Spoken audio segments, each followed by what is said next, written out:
Today, I have the great privilege of welcoming Michael G. Long and Michael Walzer to Politics and Prose. We the Resistance, which Long edited, is an invaluable anthology of voices of protest and dissent throughout U.S. history, from the Quakers to the abolitionists, the struggles for workers and women's rights, anti-war and civil rights movements, up through and including Black Lives Matter and Me Too. Michael Long is an associate professor of religious studies and peace and conflict studies at Elizabethtown College. First published in 1971, Michael Walzer's Political Action, A Practical Guide to Movement Politics, is, of course, a practical guide to movement politics, written out of the author's experience in the 1960s anti-war and civil rights movements. We learn what movement politics is, what it can't do, how activists can join together in a common cause, and when it might be better to not join coalitions. It's a great guide for both seasoned activists as well as newbies.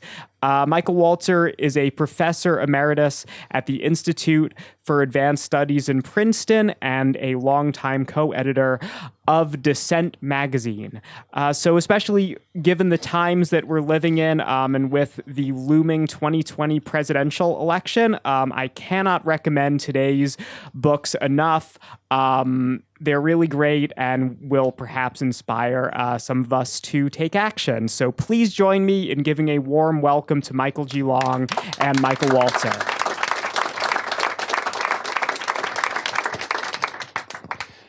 Thank you very much, and thanks for coming out today. Does this go on automatically? Can you hear me in the back? You can, okay. We can't hear very well up here.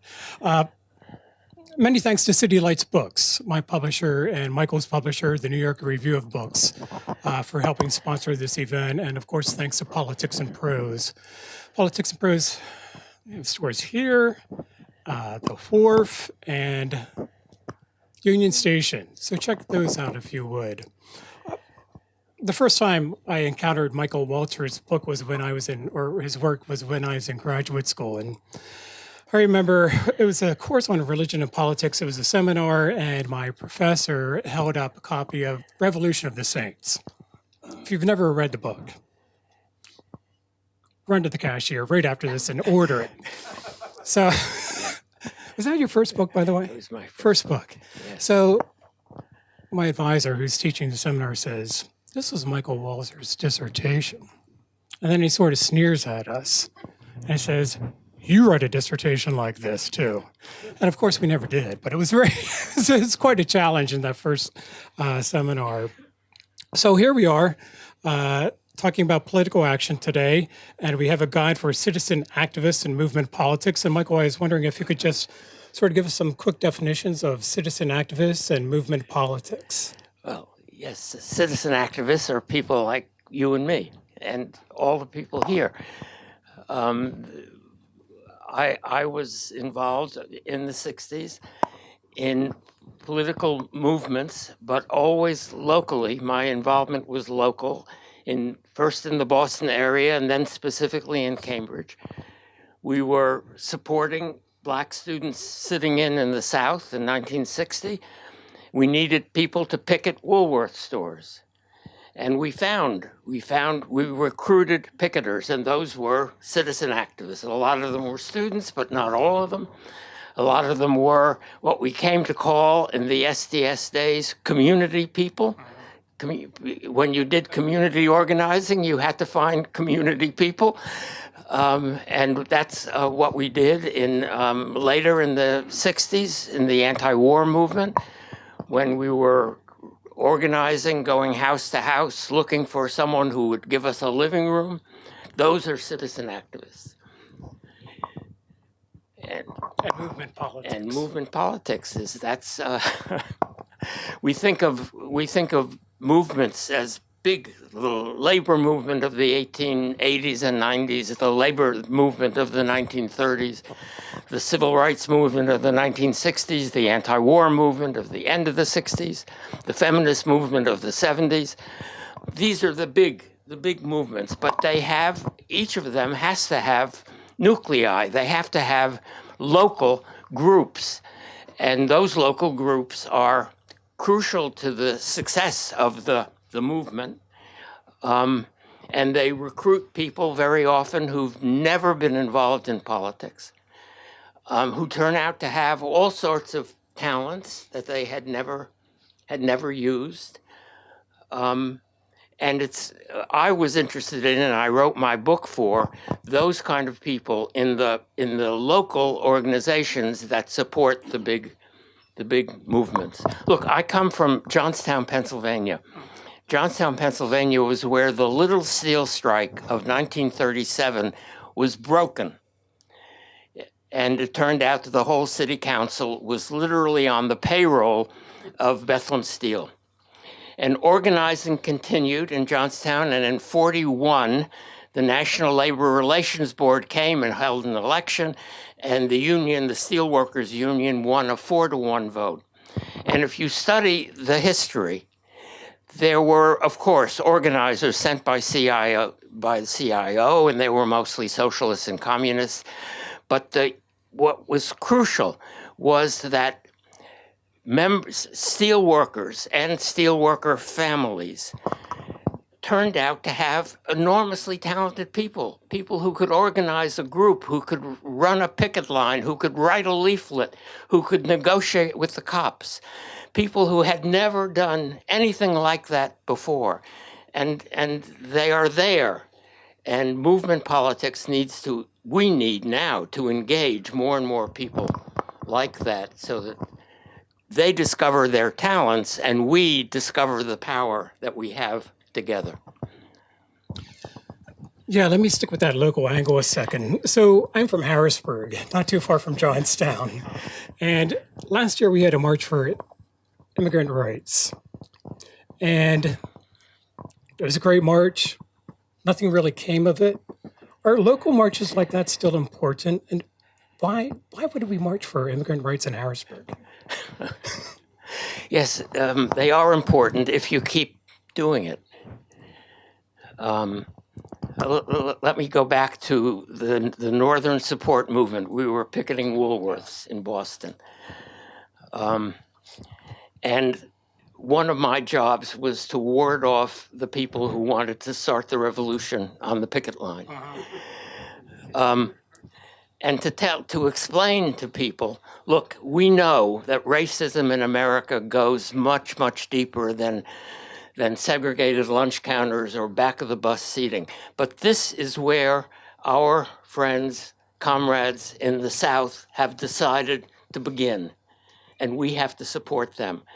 And we have to support them by picketing Woolworths. And if Woolworths doesn't open its lunch counters after 2 weeks of picketing, then you got to picket for 2 more weeks and for 2 more weeks, because it's important to win. And politics is the art of doing the same thing over and over again. And the people who say, but I've done it for 2 weeks and nothing has happened, I have to begin the revolution, that's not the way to win. So why in the world would you, my job today is to throw softballs. So why in the world would you reissue the book today? Well, I didn't reissue it. Why would you agree to reissue it? A group of high school students in California became politically engaged, and one of their teachers knew about my book and began Xeroxing chapters to give to the kids. And the kids found it helpful and asked for more. And so he went to a friend of his, John Wiener, who writes frequently for The Nation, runs The Nation's podcast, and is an old friend. And John went looking for a publisher. And it was a search. A lot of publishers said no. But New York Review took it on. And I was delighted. Every author dreams of a second life for his or her books. And I was able to write a preface. When the book first came out, it's written for all kinds of citizen politics. And I was now able to write a preface describing what I did in the 60s and the specific kind of politics that generated this book. And there are other books. I saw some out here that are guides to political action, and I hope people read all of them because we need actors. We need active people. And can you say a little bit more about that? You said the context for when you first wrote it. So what about the context now that is so compelling for a book like this? Yeah, the biggest change since I wrote the book, I have a chapter called The Media, and it's all about how activists should talk to reporters. And that was what media relations meant then. And now there's something, it is obviously radically different, and I'm not the one to I don't know much about, I don't tweet, I'm not on Facebook. So I know that organizing has changed a lot, and that you can use the media to bring people together, to get people to a rally. But my continuing sense is that the hard work of politics, of knocking on doors, of meeting people, of organizing meetings in a living room and talking to your neighbors, that kind of politics is still immensely important. And important not only in electoral politics, but important in what I call movement politics, when you're trying to talk to your neighbors about immigration or student debt or whatever the issue is. And I'm skeptical about the capacity of movements that have been created on the spur of the minute through the media. And there's recently a book, I forget the title, which describes the Egyptian, the meetings in Tahrir Square, which were generated by the social media. We call them, the leaders were the Facebook kids. And they put together huge crowds, and they brought down the government. And then they had nothing. They didn't have an organization. They didn't have a structure. They hadn't done the hard work of creating something that could outlast the excitement of the big demonstration. And I think that's partly what happened with Occupy. Of course, with Occupy, there was also an ideology against structure, against leadership, which is another mistake. So when you read Michael's book, you'll see that he puts a lot of emphasis on face-to-face encounters, sitting down and talking with people face-to-face. And as I was reading that, I was thinking about social media and whether that has replaced these face-to-face encounters and whether there's something more, what is it that's more valuable in face-to-face encounters that you can't get in a one-on-one encounter on social media? I'm still not quite clear about that, other than building a relationship that lasts. Yes, well, that's the crucial thing. Build a relationship that lasts and trust between the people. When you go to a mass rally that you have been called to on Facebook, you don't know the people who are with you, and you don't know whether they'll be back the next time, and the next time, and the next time. And you don't know how they will respond when the police show up. You face-to-face encounter and the hard work of building an organization and of creating trustworthy leaders. I talk a lot about the need to have leaders in the plural, need to avoid the single person who speaks at all for who is the sole spokesperson, and the need to have accountable leaders, and that takes work. Politics is hard work. So when we look at the Black Civil Rights Movement, we can see Martin Luther King Jr. as the leader, right? And when we look at Black Power, we can see Stokely Carmichael and a few others. When we look at Occupy, I can't find anybody, Right. and that's problematic. Well, yes, I think it's problematic, although Martin Luther King wasn't alone. There were a whole group of Baptist preachers. The one I met was Fred Shuttlesworth in Birmingham. And they were impressive people, and each community had a couple of quite impressive people. And the student movement, at the beginning, when people were sitting in, there wasn't a single charismatic figure. There were a lot of people, and they were working hard.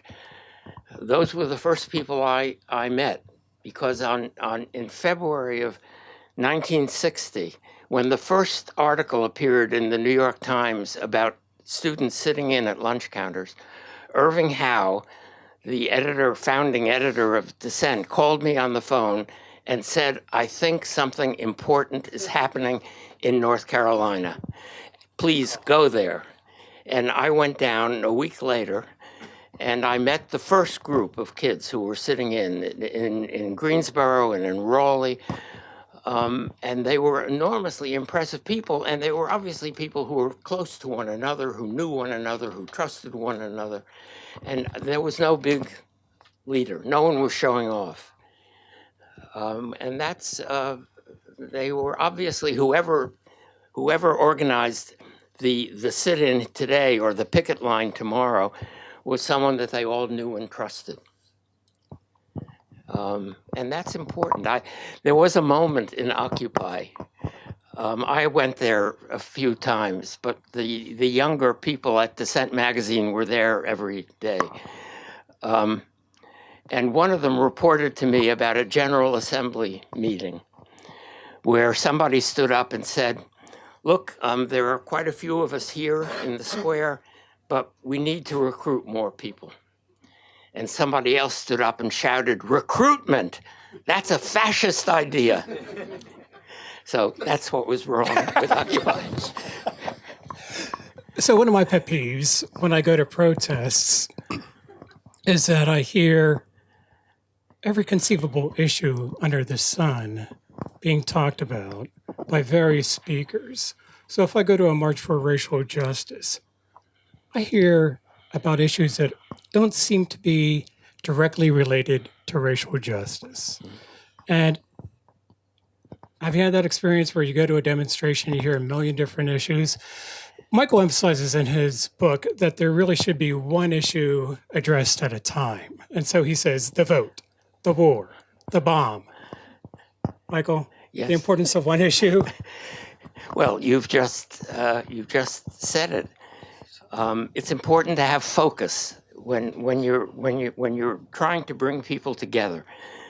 It's important to have focus, to choose an issue. It doesn't mean it's your only issue, but it's the only issue of this organization at this moment in time. Again, the lunch counter thing.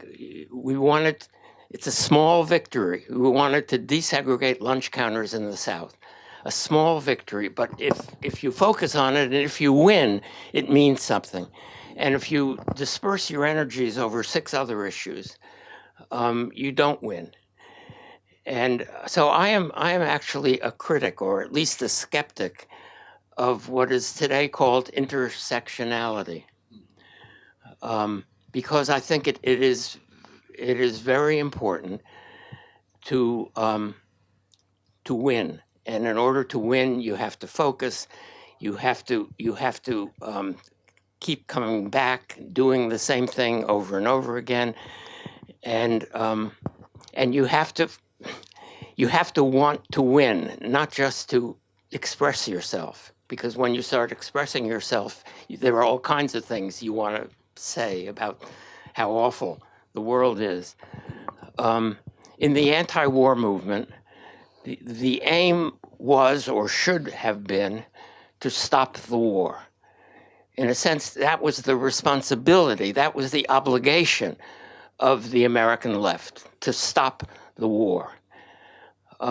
Carrying Viet Cong flags in our demonstrations did not help us stop the war.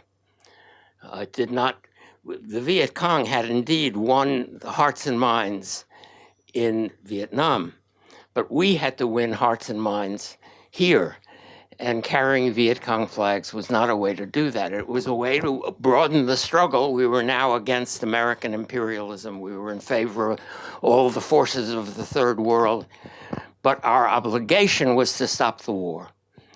And that required a much more narrow focus. And that's what I came, in my experience of these two movements. If you wanted to win, you had to focus. Yeah, I'm thinking about King, April 4th, 1967. He goes to Riverside Baptist Church and he gives this famous anti-Vietnam War speech. Yes. And the following day, lots of criticism. The New York Times criticizes him. Bayard Rustin criticizes King as well. And the major point of the criticism is that he shouldn't have tied the two movements together, the peace movement and the civil rights movement. And Rustin's criticism was that by tying these two movements together, you're really going to tank the civil rights movement. And many would say that's exactly what happened. Do you think he lost focus? Well, we were involved in that move. We were going door to door in Cambridge, Massachusetts, knocking on doors, trying to find, as I said, people who would host a block meeting. And we invited King to come to Cambridge and knock on a door with photographers, and he did. He came and knocked on the doors, and my wife opened the door, and it was a lovely occasion.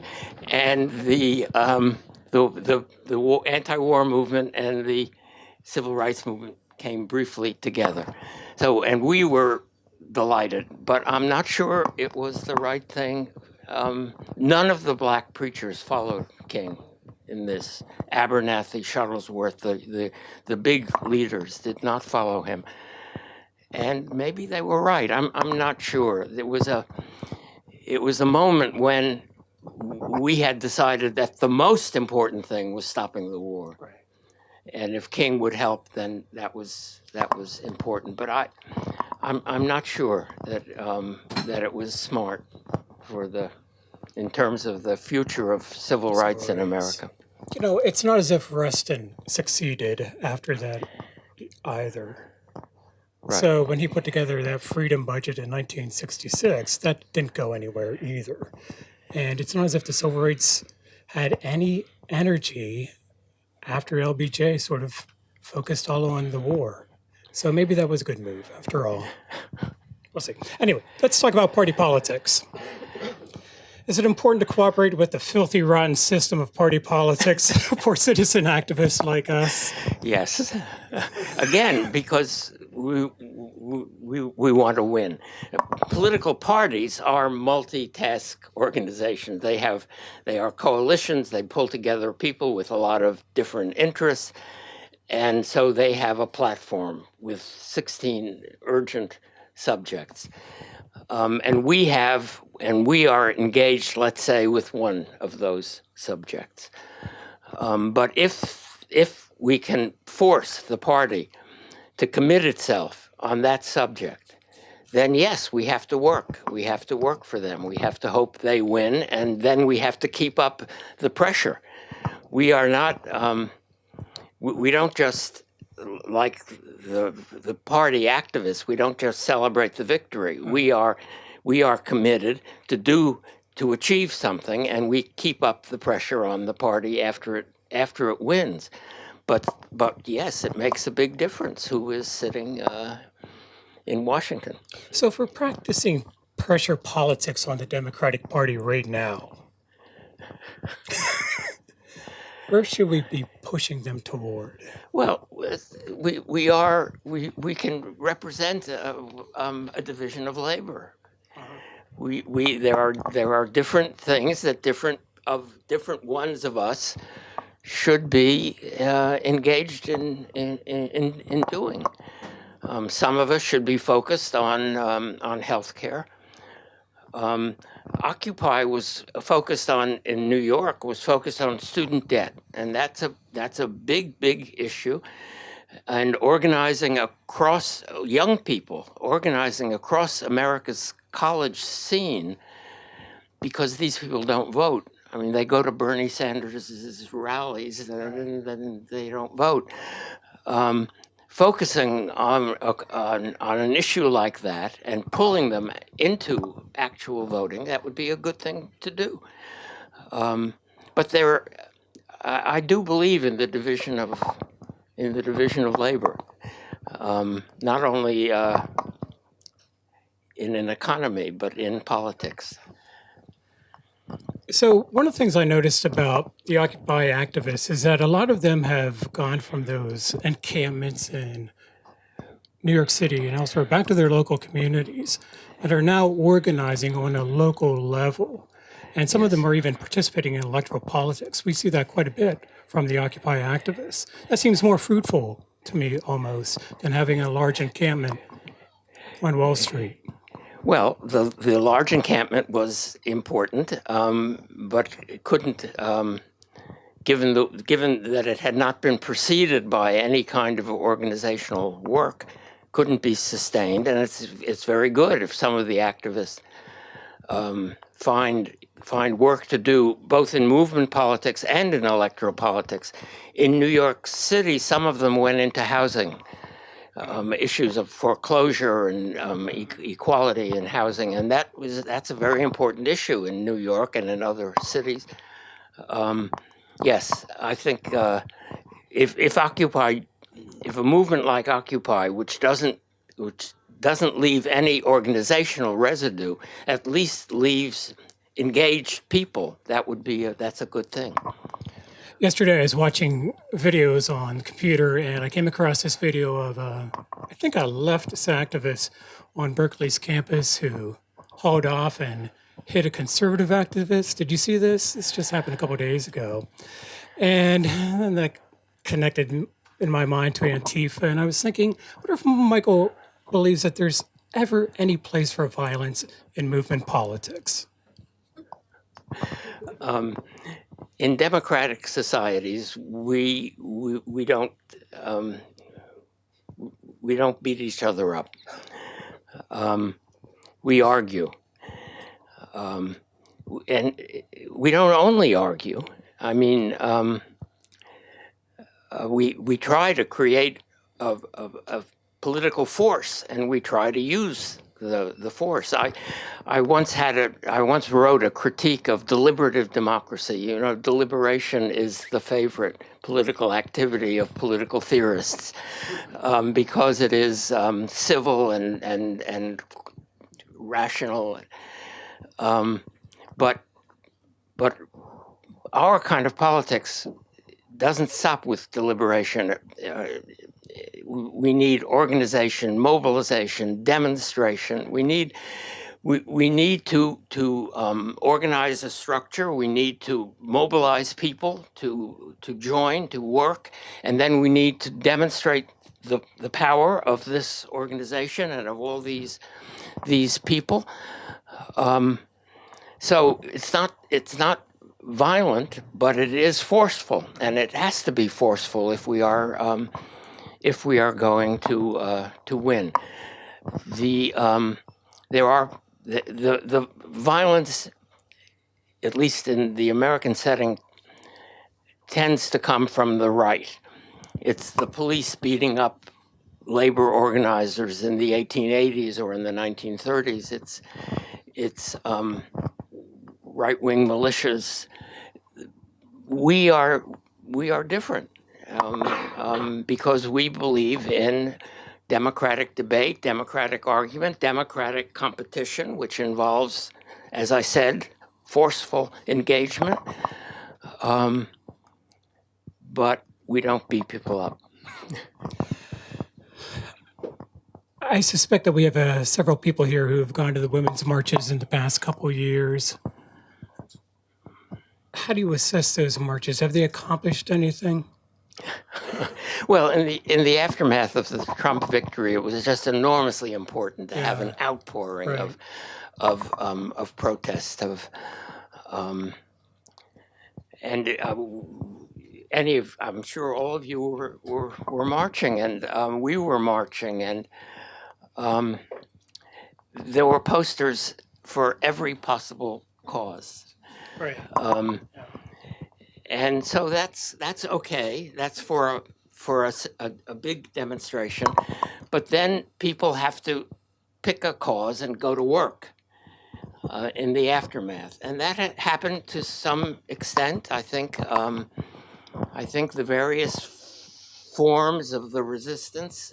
There are quite specific organizations doing good work, and I think. In some ways, the 2018 congressional victory had a lot to do with activists who were in part mobilized by the Women's March. I wasn't happy to see the division that has now come into the organization, which is in part due to, I think,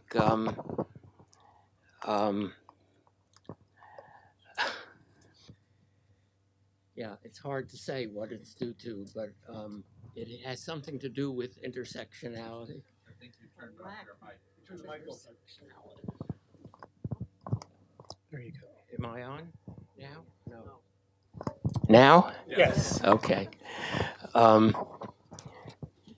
The left is much too prone to division, to splitting. We have a tendency to like early Protestantism. Each group splits into 2, 3, 4 other groups, and that's not good. We need to learn to work together, but sometimes we will encounter important disagreements. Sometimes it's necessary to say, no, I'm not going to go with you on that march.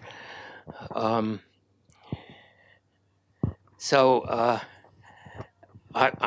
in favor of exuberant demonstrations like the Women's March, but I'm much more eager to see the kind of follow-up of the kind of hard work that represents a follow-up from that. Less exuberant, maybe, more difficult, but also more important. So this is a bit of a technical point, but could you talk about the importance of the front group model in organizing? Michael distinguishes between different types of groups that are important for organizing. And it seemed to me in your writing that you favored that front group, but I might be wrong about that. No, I grew up with the Popular Front in the 1940s. The Communist Party was able to create all kinds of organizations which looked benevolent, which were actually run by the party for its own purposes. And the party had this term for the people who joined the front without knowing who was running the organization. They called them useful idiots. And the front group requires useful idiots, and it's not something that we should we should favor. What I do say in the book is that when you're starting a new organization, like an anti-war movement in Cambridge, or a civil rights, if you're picketing Woolworths, you need to create a kind of facade. You need to pretend to be what you hope to become, in order to get people to join you, but that's not a front group. It's just something you have to do temporarily while you're building behind the facade. You're building a real movement. So I'll open it up for questions, I believe, in a minute or two. Am I at the half-hour point? Oh, I'm sorry. Okay, why don't we open it up for questions and answers, or at least questions, and Feel free to go to the mic. I was going to ask you about Occupy, but you've already anticipated that. Is organizing more difficult now in the time of bowling alone? That people don't join groups as much as they used to. Now, both in a family, if there are two parents, they both work. So there's a lot less time for, say, wives who volunteer. I mean, in the days that you remember and that I remember. Is it harder now, do you think, because of that? So the social media part, getting everybody, in the square is much easier, but doing the kind of systematic, everyday sort of work is much harder. Yeah, I know the bowling alone thesis, and it comes out of a much larger thesis about mass society and Exactly. atomization, which Yep. I don't really believe is right. What has certainly happened on the left is a kind of demobilization of, especially in unions. The union movement is much, much weaker than it was, and that was an important part of every left mobilization. That's why they went after it. That's why the Republicans went after it. Yes. But I want to respond to what you said about, it's true that when you try to organize citizen activists, when you try to reach out to the people we called community people, they are busy people. They have families and they have jobs. And the militants in the organization, in my time, the student activists, Right. even if they're supposedly at schools that require a lot of hard work, they have a lot of time. Right. They have time for meetings. They have time for all sorts of activities. And the danger is that they simply take over. And so you need from the beginning to have some kind of representative democracy in addition to direct democracy. And the one thing you have to avoid, this is what happened with some SDS groups in the mid 60s. SDS was organizing in Newark, the Newark Community Union Project. It was very important. Tom Hayden was the lead organizer. And I was in Princeton then, and we used to exchange visits. I would go to NCUP, and he would come for R&R in Princeton. And I went to a meeting of NCUP, and Tom sat in the back because there had to be a community person up front leading the meeting. And everybody got a crick in their neck looking for signals from Tom in the back. So that's not the way. If you're the leader, you have to be up front. You have to be accountable to the others. They have to know who you are. And that it is harder to find community people who have the time to do that. It's not hard. It's amazingly easy to find community people who have the talent to do that. Michael, you have a long line of questions, so I think we'll hurry along. Michael, thanks for being here and sharing your wealth of experience. Very quickly, what are the keys to defeating 46-1? I didn't hear that. I'm sorry. What are the keys to defeating Trump? Yeah. All of us, all the time, working between now and 2020. Is there a single issue you believe that should be driving us? Well, look, we all have a list of, I have a list of social democratic necessities in American life today. But I think simply defending the Constitution, defending democracy ought to be the central theme of the campaign against Donald Trump. It strikes me in your book about organization, am I on? Yes. Okay. That already you're taking an approach that in books written in a previous era about, how to do politics, no attention was paid to at all. You know, the whole idea, it was what you could do individually, write your congressman, you know, vote, well, write a letter to the editor. So now yours and a lot of the other books that you mentioned in passing in your talk do talk about the necessity of getting together, organizing, doing things together. You're talking about one form of organization. You mentioned some of the other books that are dealing with these kinds of organizing questions more broadly. Are there any others in particular that you feel are astute or, you know, particularly worth reading? Try George Lakey's book. I was looking through it out here. I think it's called How We Win. How to Win. How to Win. Yeah, that's a great book to check out. I think that's probably the best out there right now, other than Michael's. How do you feel about the Naomi Wolf stuff from a few years back? I don't know that. All right, then I won't try to describe it. Thank you. Next. Hi, thank you. So your work does an excellent job of describing how movements should work when they have a specific kind of political aim, and typically from a liberal perspective. I was just wondering if there are movements that don't have a clear policy in mind or political orientation. I'm interested in, say, depolarization movements, which may not, clearly have a piece of legislation and like depolarization, trying to often have Republicans and Democrats hate each other less, for instance. So I was just wondering, what can we learn from your books that would be applicable to a movement like that, and what would be different? Yes, I don't know how you.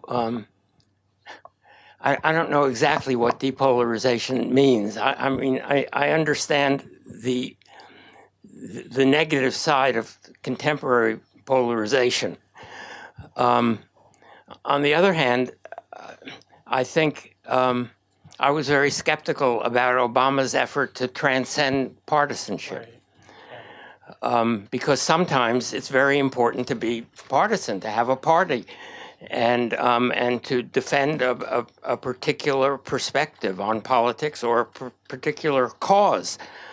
Now, depolarization, you would have to specify what kinds of dialogue, what kinds of cross engagement you would want, and once you do that, you have a cause. That's what you are pushing. That's what you are working for. And that has to be explained to people, and it has to be demonstrated to people how it works. Michael, as I read your work, you really want movement politics to drive toward a policy change, though. Yes. Okay. And that's Yes. different from what you're saying. Is that correct? Yeah, but I mean, in terms of focusing on one aspect and going for it, a lot of the other factors, Well, I in mean, terms we of can building a argue movement that would be one of similar. the important features of constitutional democracy is the willingness to contemplate rotation in office, the willingness to contemplate that I'm in power today, but I know that you're going to be in power sometime. I'm not going to try to prevent that, or I'm not going to try to prevent it in any illegal ways. I'm not going to try to rig the political system so that I stay in power forever. The notion of taking turns implies it lowers the stakes of political life. And that's an important thing to talk about and to explain to people. It's one of the reasons why we've separated religion from politics, because if you believe that you are in power because God wants you in power and that the other side represents Satan, then taking turns is not a likely possibility. Thanks. Revolution of the Saints. Next. Hi, thank you for your work. I've been going to meetings since the late 60s and 70s, and you've been going to them before that. And oftentimes when I've attended a meeting that was, say, dedicated to one issue, as you've suggested, whether it was stopping the war, stopping Vietnam War, stopping the Iraq War, there would be a broad group of people, different backgrounds, and then in would march a hard left group. of different sorts, disciplined, and not as concerned with civility as the rest of us, and wanting to overshout and overtake and really disrupt a sort of civil goings on in the group. I'm sure you've run into this many times, just as I have. What's your recommendation for how to handle that? Because there is a sort of dedication among these groups to civil discourse, and yet you have somebody, sort of another animal marches in, ready to bite and chew people off. Michael has a whole chapter on that in his book. Go ahead. Pardon me? He has a whole chapter on militants in his So book. I'm always interested in the tactic of how to do it without blowing the whole thing up and alienating the more civil ones, and closing it off, putting armed guards, I've seen all sorts of scenarios. Yeah, what this is politics on the. This is politics on the left, and it's a common experience. It's important to anticipate it. Look, conventional politics attracts conventional people, right? Unconventional politics attracts unconventional people, and those unconventional people will include good, warm-hearted, unconventional people like you and me, and it will include obsessives and crackpots and zealots. And you deal with that. You have to prepare for that. You have to know that something is going to come like that. My particular concern was with freedom of speech, and how do you handle that in a sort of orderly way? When there's people coming in shouting. My experience with some of the far left groups who in Cambridge in the 60s tended to be Trotskyists, they were simply willing to outsit everybody. They were willing to sit at a meeting forever. And at the very end, when everyone else had left, they would vote a series of resolutions that we knew we couldn't live with. So you establish some kind of procedural rules. You make clear to everybody that the activists are accountable to all the people who don't have the time to be active all the time, and you do that from the beginning. And you argue, you fight with them. And you do need a mind guard sometimes, somebody who will run interference, as you did, against the Trotskyites in the meetings. Yes, yeah, sure. You need. Could you explain what you mean by mind guard and running interference? Well, I guess, this one is not working. A mind guard would be somebody who would buttonhole the person who is interrupting so much and then directly confront them about sitting down. So you actually run direct interference. Yeah. It doesn't. Nonviolent interference. Nonviolent. Right. Thank you. Thanks. Next question. Hello. Can you hear me? Lift the mic. So my question is, you talk a lot about how you were involved in the sit-ins and that caused the stores to allow Black people to sit at the lunch counters, but that played on the much broader issue of racism in America. So how do you create the movement, or what's the end game on a movement that tries to deal with the root issue of racism or other root issues? I wouldn't say rather than, but in addition to the sort of everyday issues of the lunch counter or the buses. Well, racism is an accumulation of insults and humiliations, which includes the lunch counters and much more. And we knew that the fight was going to move on to jobs and housing and voting, very importantly to voting. And you take each one at a time. There isn't, I don't know how you would organize a citizens movement of the kind I'm talking about that would be against racism in general, rather than in favor of voting rights for everybody, or equality in the job market, or equality in the housing market. Each of those fights has to be won. And together, if you win enough of them, you will have conquered racism. Thanks. So I work on the issue of universal basic income. And we're getting some elite endorsements, even favorable mentions from Barack Obama and Hillary Clinton. Alexandria Ocasio-Cortez has come out for it. And I'm working on a book on how to build a mass movement to win a basic income for everyone, and hoping you might have some thoughts on the issue or the possibilities today. If you have Obama and AOC, you have the two sides of the Democratic Party, which is already something very important, because we hope the Democratic Party will be back in office, and then some of us will be critics of the Democratic Party in office, but it will be much better when that happens. I think this is the kind of movement, the kind of subject where you need the endorsement of top-rank American economists, and that would give you a legitimacy that is even maybe more valuable than Obama and AOC, because that's a battle. The economic issues are one of the few issues in American politics where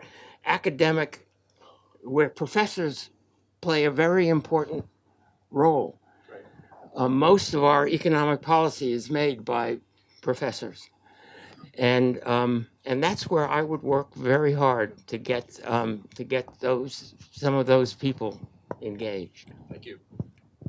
Could also restudy why the guaranteed annual income failed so badly. Read almost all of that. You have? Good. Two more questions, I believe. In your thick description of the limits of discourse and the need for a broader array of political tools, it sounds like your criticism of liberal justice theory like John Rawls. Is there a continuity between your theoretical position and the stuff you're talking about here today? I hope so. Yes, I'm skeptical about deliberation, because the model for deliberation is the jury. A jury deliberates, and it reaches a verdict, and a verdict means verum dictum, a true speech.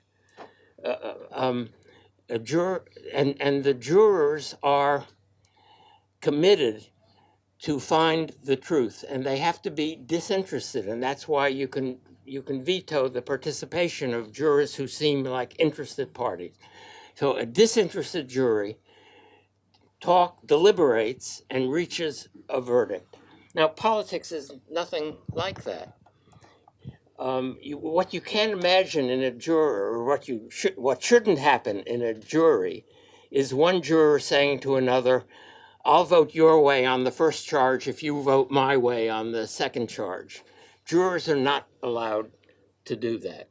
But that's what goes on in politics all the time. Politics is bargaining, and it's bargaining among interested people, not disinterested people. It's bargaining among people who have interests or who represent interests. So politics is not a deliberative activity. Politics is adversarial. It is interested.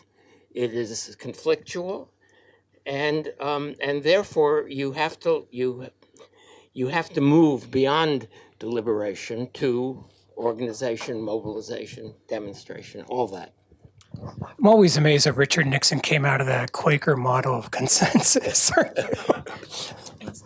thank you both for all of your work. The other night, Dave Cullen was here on his book Parkland about the student gun control movement, and I wanted to know your opinion of that. From his description, it seems that they're following a lot of the principles you're advocating, including connecting with inner city students about a different aspect of gun violence.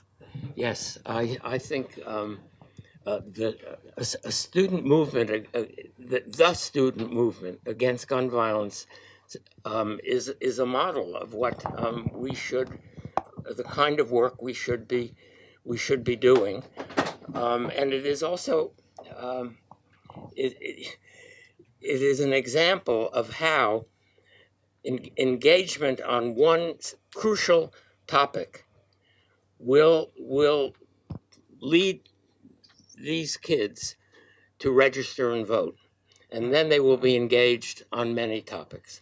But it starts with a passionate commitment to just stop the killing, destroy gun culture, the American gun culture, and we should be cheering for them. The Parkland movement does focus on electoral politics, I think in a way that Black Lives Matter hasn't done so yet. But nevertheless, there's a great hope in that Black Lives Matter movement in the way that it's energized students in ways that other movements just haven't done recently. Right. And what they have a focus, they have a task, which is to change the behavior of American police, and then by extension, to radically reduce the size of the penal system. Right. And that is a focused politics. I worry sometimes about intersectionality with Black Lives Matter, because their focus is so important, and that is a winnable battle in America today. So Michael concludes his book with a call to political action, and I was wondering whether you would give us a call to political action as you wrap it up today. We all know how important political action is right now. I don't think in my lifetime American politics has not been worse, more dangerous. Maybe during the Red Hunt in the early 1920s, even the McCarthy years. We are in trouble, and it's only us who can change that. So go and change it.